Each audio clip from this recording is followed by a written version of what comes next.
that we find ourselves in at present, because we seem to be shouting at each other. We are not talking to each other.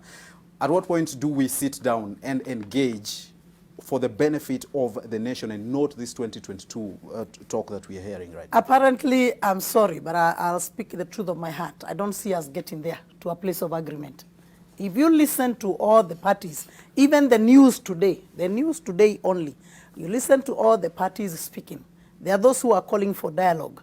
There are those who are saying we need to discuss. There are those who are saying, like us, me, and I am in Ruto's team, we are saying there is a total disconnect between the grassroots, the common mwananchi, and the top here. And if we are going to discuss BBI, we are going to discuss if the common mwananchi is involved. If we cannot cater for the public that we lead, for the people that we lead, I mean, what business do we have in a BBI? Yeah. And the truth is, if we are not going to look at the problems that are destroying our communities, destroying our people, address them in the BBI, then what are we saying? That the BBI is only answering political questions. Another thing we have to look at is, what is wrong with the 2010 Constitution? Our problem is not the 2010 Constitution. Our problem is that we do not implement laws. We have very many laws in this country, and if they are implemented, today we would not be having problems.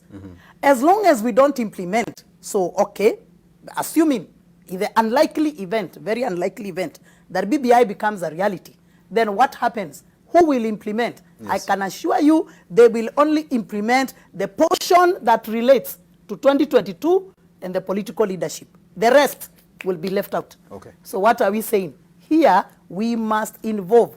The conversation must go to the common mwananchi. If we cannot take care of the farmers, if we cannot take care of the small traders, if we cannot take care of the importers who are terribly suffering right now, if we cannot take care of those people who have closed down shop because they cannot do business anymore, if we continue oppressing the poor, and we want to bring in building bridges initiative, which bridges are we building? We have already destroyed the bridges. So what you're saying, Bishop, is we can't find this consensus?